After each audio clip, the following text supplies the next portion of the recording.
the podium before me. However, would you like to join me, Jerry? Oh, sure. First of all, dear friends, thank you so much for making effort to here with us. Because I know that Dorothy is a very important part in our heart. And Jerry and I initiated this committee in memory of Dorothy Chinfred. Good morning. Actually, in my 54 years in New York, I have involved more than a dozen civil organizations. But this is really the first time we have a big event organized with 5 different organizations. This shows how special, how good Justice Chinfred was. Right? So it's not easy. So we start to organize this committee for 2 months. And thank you for the turnout today. And we have invited officials and important judges. They all going to have humor. So thank you for everybody's attendance. Thank you. Before we even start, I would like to introduce the first cousin of Dorothy. As I address Dorothy, it's very special of Dorothy. Whoever first met Dorothy, if you address her as Justice or Judge, she always used her calm and sweet tone to say, Dorothy. That is, Dorothy, please. I am just like you. So first cousin is Leda Pung. Her father is the cousin, right, of Yes. Dr. Henry Chin. Right. Dorothy's father is Henry. Thank you. I have a story of Dorothy. She always liked to repeat it. Since the family doctor, Henry Chin, had his practice in Chinatown, but most parents in Chinatown have a newborn. Yes. They worry about how am I going to name my kid, my baby. They just ask Dr. Chin, hey, what is your son's name? Fred. What is your daughter's name? Dorothy. So there are many Dorothy and Fred in Chinatown. Thank you very much. I'm very, very pleased to be here today. Dorothy is my cousin. We were very close. It's just towards the latter part of her life. She had a lot of illness. Her passing was rather sudden. I wasn't available at that time, but she did end up having a very fast illness, and unfortunately she was alone. She had a wonderful life. I really believe she met all her markers that she wanted to address.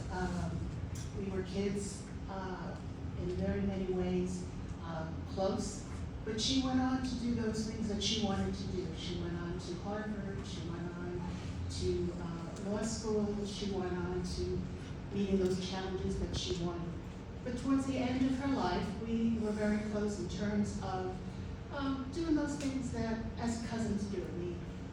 We'd go very often to plays, and we went to musicals, and we just did our best to just kind of keep those things within our life, to keep ourselves happy. She also had a lot of internal love. She would do those things unbeknownst to a lot of people in the industry. She would do those things in order to make those things important. She did go a lot to those dinners, and she was very, very impressed in terms of going to those things that were important to meet those challenges in her family and to the that. But towards the end, we were keeping busy, needing those things again to make herself happy. I miss her dearly. I don't want to say she was alone, she was with a lot of friends. But towards the end, she really had a lot of illnesses and things that she just needed to keep herself well. I'm very pleased to be here. It's a wonderful opportunity to share with you those things about Dorothy. Again, her father, Dr. Henry Chin, was a very, very lovely physician in the area. She had a practice on 100 Mott Street. I don't know if any of you might have remembered her. As a matter of fact, she delivered me. So that in some ways, in terms of keeping us happy. And her mother also was a very lovely person. Her mother was a nurse. She also helped many of the families and children and patients in that area on Mott Street. So I just wanted to say that she would be so impressed to see the lovely people that are here in terms of learning about her family, and that hopefully, as I said, her legacy will continue. So thank you so much. Thank you so much. Talking about Dorothy's mother, she always say her mom is from Beijing, but her memory is not so good. 她总是说我的妈妈是北京人，但是我的中文讲得乱七八糟。All right, so at this time, I'd like to give a quick summary of Justice Dorothy Chin-Brand's biography. The Honorable Justice Dorothy Chin-Brand served the city and state of New York with distinction for over 30 years. She's a Queens native, attended Hunter College High School, earned her undergraduate degree from University of Chicago, her JD from Brooklyn Law School, and an LLM from Harvard. In 1987, she made history as the first Asian American female judge and public official elected in New York State, serving on both civil and criminal courts. In 2001, she was appointed acting justice of the New York State Supreme Court in Queens County and was reappointed in 2013. She served with great distinction until she retired in 2017. Justice Dorothy Chin-Brand's legacy lives on through the countless individuals she inspired, the legal system she helped to shape, and the communities she uplifted. She will be remembered not only for breaking barriers, but for her lifelong dedication to fairness, opportunity, and public service. We remember the Honorable Justice Dorothy Chin-Brand not only for her groundbreaking achievements, but also for her compassion, integrity, and unwavering commitment to the people of New York. Ellen, would you be able to do that in Mandarin? Do my best. Thank you.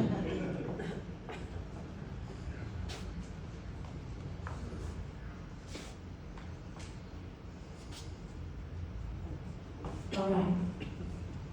Please start the slideshow. We will make our doing Mandarin. 我们敬爱的陈翠芳法官是法律先驱，是社区的发声者。我们敬爱的陈翠芳大法官以30年司法服务贡献给我们，恪尽职守，卓越贤明。他生长于皇后区 Jackson Heights， 就读亨特学院高中、芝加哥大学、布鲁克林法学院以及哈佛大学法学院。陈法官的法律生涯始于担任哈佛大学研究生法学系的助理院长，也是该校的第一位亚裔院长，同时在波士顿学院的法学院任教。1987年，他被选举为纽约市纽约郡民事法院的法官，成为纽约州首位当选的亚裔女性法官和公职人员。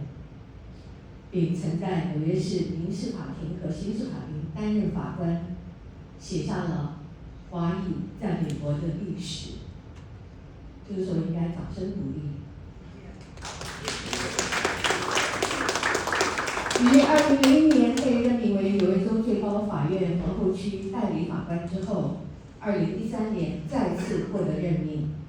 在他整个职业生涯中，一直是位积极高效的领头羊，在许多社区组织中倡导少数族裔的权利，其中包括美华协会顾问委员会成员，也就是 Jerry 跟我都在里面为社区服务的一个组织。纽约亚美律师协会前身也是杨倩目前担任组织的，因为原先是华裔律师协会，他是创始人之一。他也担任了早期的华埠的狮子会顾问，以及联合国全球和平发展基金会的荣誉顾问。他曾经跟我计划一起要去到有战争的地方去推展和平，很遗憾这次失约了。陈法官积极参与黑人和犹太人对话等节目，富兰克林威廉斯委员会、少数族裔司法委员会等组织。在大法官任期曾经多所学校里面任教法律课程，包括波士顿学院、布鲁克林学院、纽约大学法学院，还曾经应邀前往北大和山东大学的法学院演讲，可以说他是桃李中外满天下。基于丰盛的奉献，他对纽约市立大学亚裔校友会授予年度亚裔楷模奖，纽约市府华员会 Jamie Jasper 今天在授予终身会员称号，并被皇后区华人选民协会等团体颁赠了杰出公民服务奖。他长期支持纽约市府华员会，为纪念他的导师纽约市前区长、市长温情史先生 Dorothy 慷慨地为纽约市府华裔员工的子女设立了奖学金，从2018到2022，共计9位学生获得该奖学金，每位学生拿到了$5000。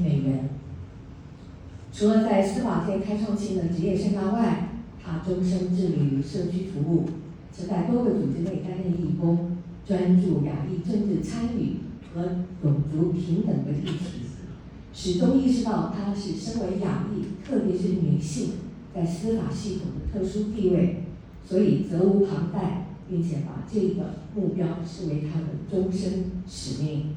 她用实际的行动鼓舞年轻人献身司法和公共事务领域，几十年来致力于推动美国的司法公正，服务大众。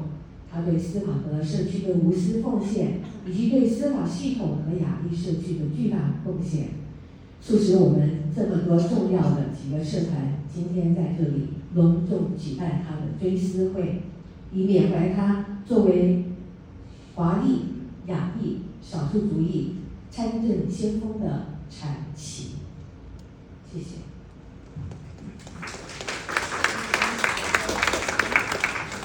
Thank you, Ellen. And at this time, I'd like to ask some elected officials who are in the room and some VIPs in the room to join us up here at the podium and say a few words. And let's start with our United States Congresswoman, Grace Mack. 欢迎国会议员窦昭文女士。Thank you, Young. Good afternoon, everyone. I'm Congresswoman Grace Mang, and so honored to join all these wonderful civic organizations that have really laid such a foundation for our Chinese American community here in Queens and throughout the state of New York.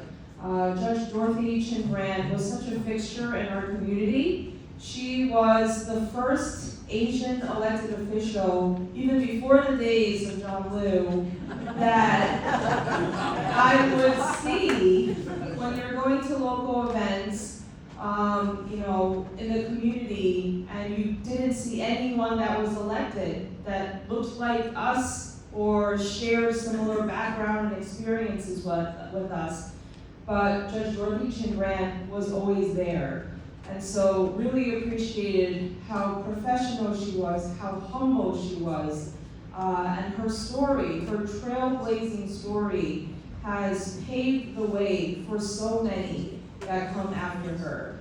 We're grateful now to be in Queens and New York City. We have other judges here. And I want to say a special thank you to leaders like Judge Dorothy Chin Grant, but also to Hugh Mo, to John Liu, to our Democratic County Chairman, Gregory Meeks, who really have put in a lot of work in helping to elect more Asian American judges that share our stories, which is at the very least a source of comfort when people are coming before them and may feel very intimidated, and remind us that our Asian stories and our contributions are just as American as everyone else. So we are grateful to Dorothy and thank her for leaving such a wonderful legacy for Queens, for Asians, for women, for the state of New York. Thank you for doing this. Thank you, Grace. Next, we'd like to bring up Sandra Ung, the New York City Council member.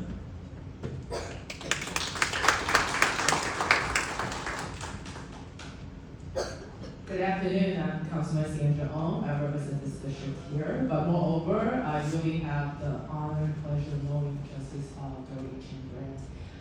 As an attorney, I met her at the Asian American Bar Association, and she always was very encouraging and very positive, and asking what do I want to do with my life, and she always had that spirit with her.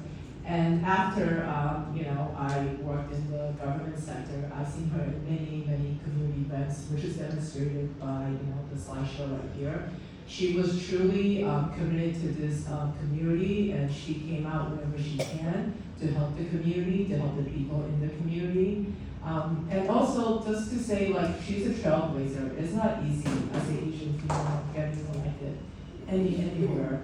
And so she was really a true trailblazer and a role model, that serves as someone for all of us, for someone like me, and someone in the next generation, that if they aspire to be whatever they want to be, they can be that. So again, I'm just really honored to be here today. I do want to thank all the organizing committees, Young, Ellen, Jerry, Jasper, Jamie. Thank you for putting this together.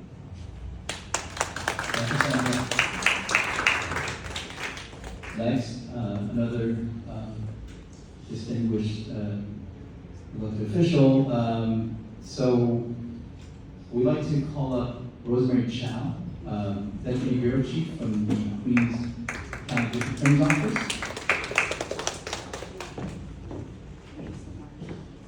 Thank you, everyone. On behalf of the Queens County District Attorney's Office and DA Melinda Katz, it is my honor and privilege to celebrate the life and accomplishments of Judge Dorothy Chin Grant.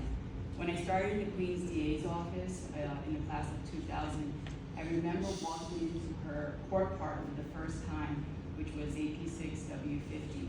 And it was such a special moment because she was the first female Asian judge that I saw on the bench, and come to learn that she made history as the first female elected judge.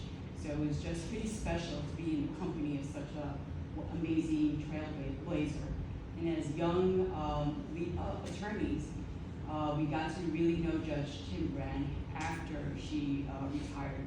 She was just extremely generous with her time, and she had great humor, great sense of style, and just a wonderful person, and such a role model and mentor, and she meant a lot, to all of us. There was a photo that you saw with us at one of our, lunches that she came and she joined, and she really just took a particular interest in the young attorneys. So that was a pretty special picture. And just 2 years ago, Judge Chin Grant came to one of the Queens DA's events for the month of AAPI, and for her to come and show her support is just telling of the kind of person that she is. It's not just on the bench, but that's who she is, ingrained in her as a person, and just what a special lady. And just as a matter of fact, I think this was probably next week, but a couple of weeks ago, you know how your cell phones have those pop-ups with the videos and pictures? the Jim Grant's picture, popped up, and it was from the time that we honored her as as a recipient of an award under in the DA's office in Queens. So needless to say, she was just a tremendous influence in the legal community, the Asian community, and just for future generation of attorneys and people. So it was such a proud moment to have known her and to be here with all of you to celebrate her life and how significant she means and impacted our lives in so many ways. So thank you for having us here today and for putting this memorial together for her. And I just also want to ask Section Chief Matt E. of the Queens DA's office to come and say a few words, because Matt and I really got to know Judge Jim Grant, after she retired. So thank you. Rosemary probably most of the important aspects, but I had the privilege of knowing Justice Jim Grant. Again, mostly after she retired, because you know how there is a ethical barrier attorneys and the judges have to keep. But I got a chance to get closer to her because not because she liked me, but she liked my wife a lot. And one of the things that I always wondered is, how does an Asian female woman have the guts to run for office in that time period? It's hard to do it now, but back then. But what I can tell you quickly is, if you haven't noticed, she's quite a fashionista. And she loved to give some things away, especially to my wife, and say, I can't wear this anymore here. And some of the things that my wife would look at, like, wow. So we got a good look at what kind of person Justice Dorothy Chin Grant was in her heyday, making her mark, not only running for office, but having a distinguished career, and leaving this kind of mark on us. And it's kind of sad, but now I'm one of the more veteran prosecutors in our office, and now we have a duty to pass that legacy on and say, this is a person like this, and then affected our generation, and we are now motivated to pass that on to the next as well. So I want to thank everybody in this organization who put this together, because she did not want a funeral, and the other event that I believe her partner presented is going to do next month, I was not going to be part of. So my wife, I didn't know how to send her off, but this is such an important gathering for me personally, and I'm assuming for you as well. So thank you all. Thank you, Matt, for his remarks. Next, let's bring up the Honorable Philip Hom, Associate Justice, Appellate Division, Second Department.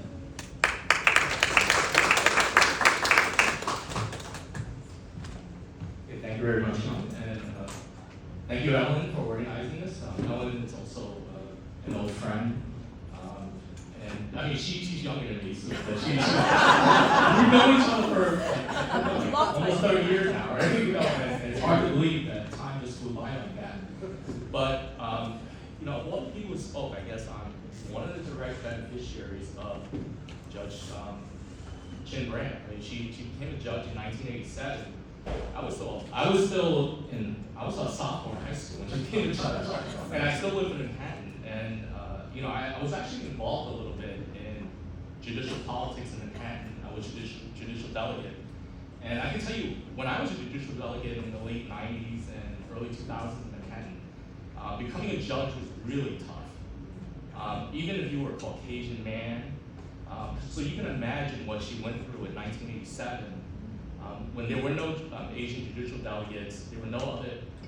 I mean, back then, I guess there may have been two other, Justice Tom, Peter Tom in the first department, and our very own Randall Lang. But she was a woman, and she ran in Manhattan, and they're cutthroaty there too. Like, if they don't like you, everyone comes, the paws come on, and they're really tough to run there.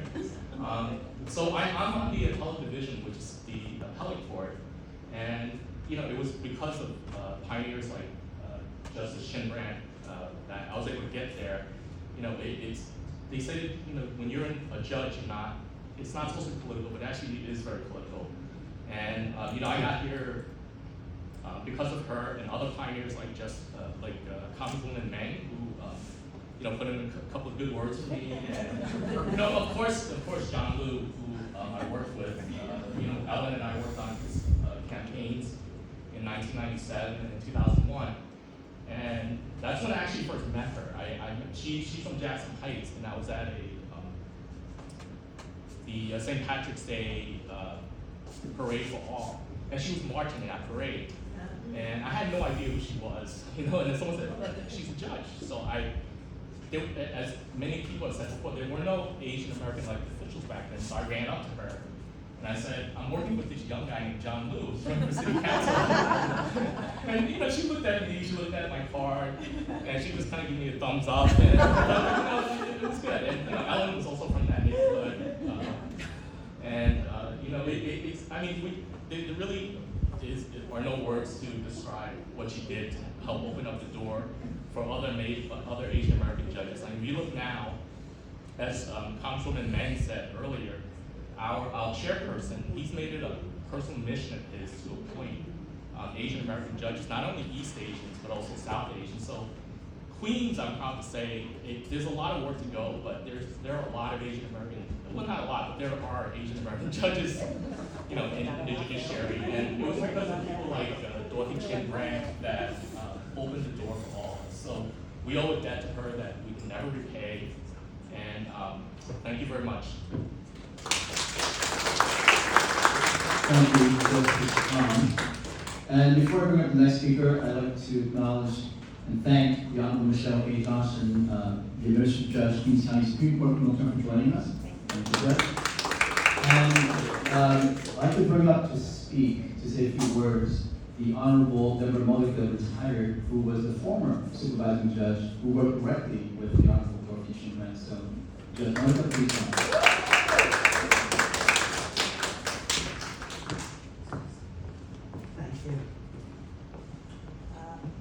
I've been smiling the whole time. That's not supposed to happen at a memorial or a funeral, but everything about her made you smile for the 20 years that I worked with her and knew her. And hearing her voice again makes me smile too, because she had the greatest sense of humor in the world. And it was very understated, but it was hysterical. In any event, I started as a judge in '97, and Dorothy, of course, was already on the bench. Immediately made me feel welcome in an environment where I was like, what do I do now, And of course, every year she had either a lunch or a dinner, depending, for Chinese New Year, and made all of us part of her community. It was the judges, she would invite, but it became a regular thing. So she did St. Patrick's Day, but she always did Chinese New Year and made sure that everybody was included specifically. But that's how she was. You all know that. And she always dressed in red for Lunar New Year. Yes, she did, and she, had us learn things that we didn't know anything about. It was wonderful, and we all became part of her community. So much so that when I became supervising judge after a number of years, one of the organizations she belonged to honored me as Woman of the Year. I'm like, okay, but I think it's her, actually, not me. In any event, I am so sorry to hear that she was sick at the end, because I did not know. But she was loved by the DA's office then, which is unusual, because they always find fault with the judges somewhere along the line. And the defense bar loved her too. And the times when I had to fill in to her courtroom because she was on vacation or whatever, the court staff all loved her too.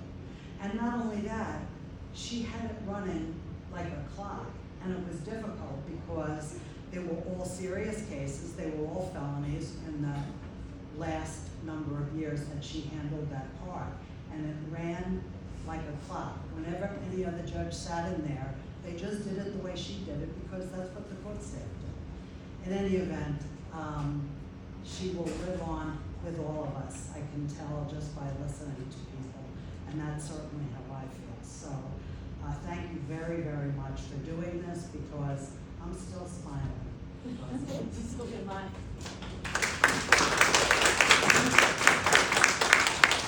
Thank you, Judge Monica.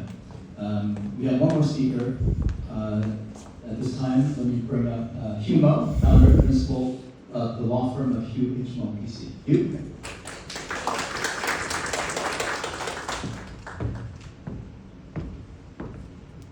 Good afternoon, ladies and gentlemen. At the outset, I want to thank Jerry Chang, as well as Alan, as well as Yang, for organizing this event. Today, I think that it is not only a celebration, not only is a tribute, but it is also for us to remind us how far we have gone for the Asian legal community.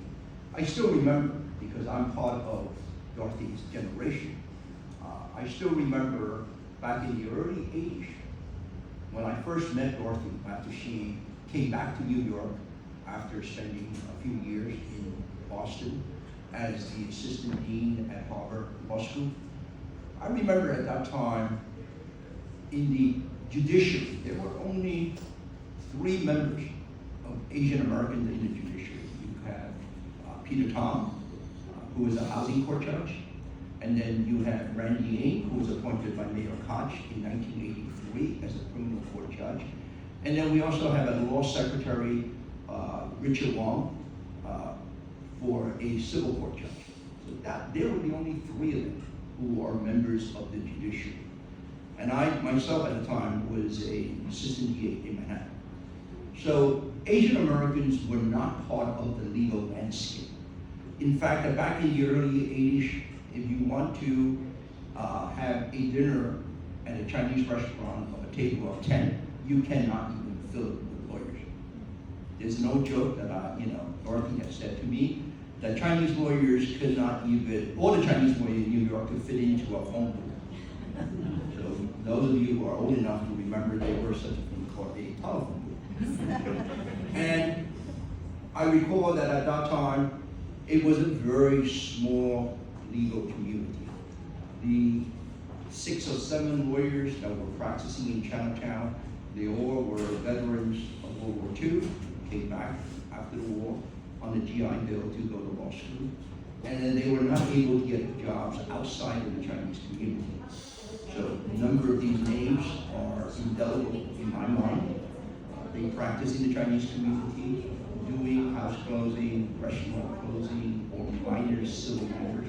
In fact, that whenever there were any litigation, they will farm it out to the Caucasian lawyers. And that was the landscape. Okay, so in 1986, I recall Dorothy spoke to me and saying, Hugh, I'm thinking about running for civil court judgeship. And at the time, I was the deputy police commissioner of the New York City Police Department.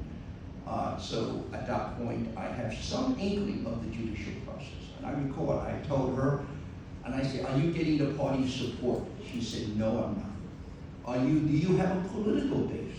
She said, what political base? The Asian community was not a critical mass in the political arena. There are not enough voters. There are not enough people who are involved in the political arena.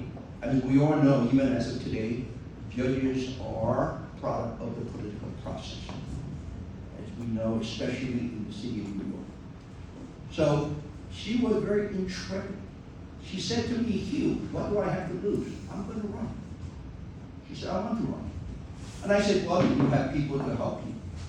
So what happened was there were some social services organizations like back then we called it the Chinatown Planning Council. Right now it's the Chinese Planning Council. I became the president of that council in 1982 while I was still in the DA's office. So we cobbled together a group of people who are actively involved in the community as well as having connections outside of the community to help her. But she was really much on her own. And miraculously, she lost the election, but by a mere 138 votes out of 100,000 votes that were cast. And that was astounding. She basically defied all odds to come through. Yes, she lost. And I remember we got together and then, you know what? She basically told me, Hugh, you see what I tell you? You know, I almost won. So I felt really silly. I said, oh my God. I said, amazing. You almost won. And then the following year, she came back and spoke to me and saying that I'm going to run again. So I said, well, I tell you what, now you're more experienced. All right? And amazingly, in a contested election, Dorothy won. And then she made history.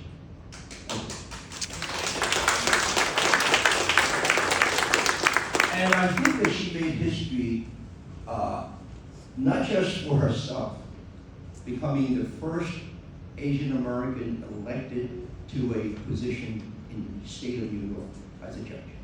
And then also as a woman. And also without party support. And in fact, that those of us who are lawyers, you know, and there were very few of us, we were totally astounded that one of our own finally going to sit on the bench as an elected judge. Now, obviously, she's joining the bench at that point. Randy Yang was still in the criminal court. And then subsequently, Peter Tom was continuing as housing court judge. So there were 3 judges. I know 3 of them are Chinese Americans, and 2 were born overseas, all right? Both Randy and Peter were born in China and came as a child, and then Dorothy was born in the United States. And it was very thrilling. And so I saw her career started in '87 and then continued for 30-some years. And I would say that this early January, or the late January of this year, when I learned of her passing, and it immediately dawned upon me that she has just passed 50th year as a lawyer, because she graduated from Brooklyn Law School in 1973. So she passed half a century as a lawyer and a member of the bar of this state of New York. Dorothy is a very unique person. She is very she's very, she's not very public, she's very private. And those of you who have interacted with her would always know that she could give you all the time in the world. She could let you talk, and sometimes it became a problem when she presided in AP 63. And on a few occasions that I had cases there, I would go up to her and I say, Dorothy, you gotta move this calendar. Please, why do you let all these lawyers talk? I said, the case is gonna get adjourned. She said, but Hugh, everybody gets an opportunity. So that is the type of judge she is. When we talk about her being compassionate, giving everybody an opportunity to say their words or to be heard, that is, she is wonderful as a person. She reached out to young lawyers to say that you want some advice. She also had young people, young law students to go visit her. And I always remember, she seemed to give so much time to mentoring lawyers, young and old.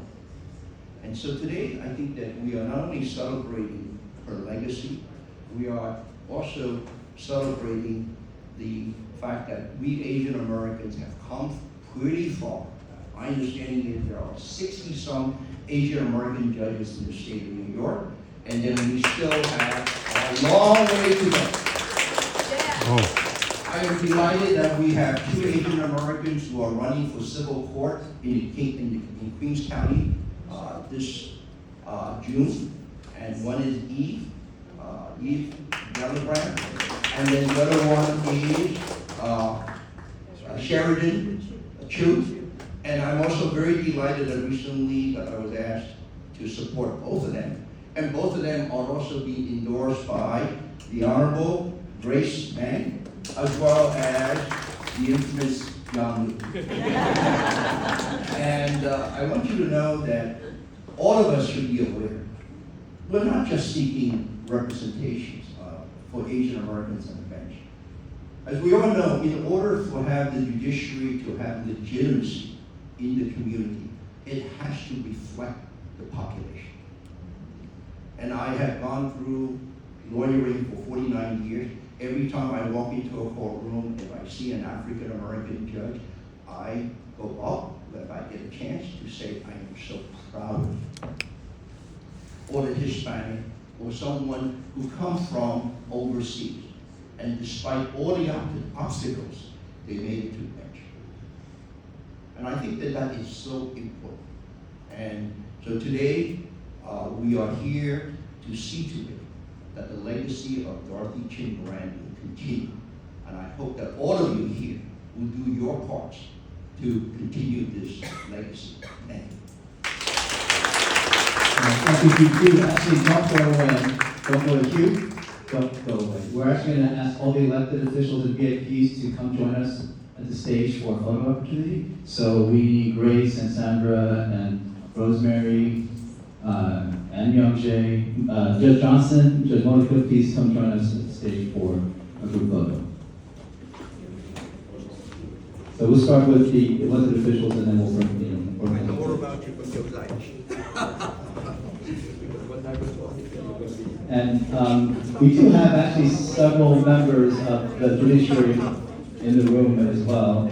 So I'll ask all the judges in the room to join us for this. I see the Honorable Francis Wang, Grace Park, please join us. Do we have any other judges? I don't think so. So, all right, let's have all the judges. Yes, why don't we step forward so we don't, yes. We're going to have the elected officials and the VIPs and the judges. We're going to have a separate photo with the organizers, but for now, we'd like to have all the elected officials.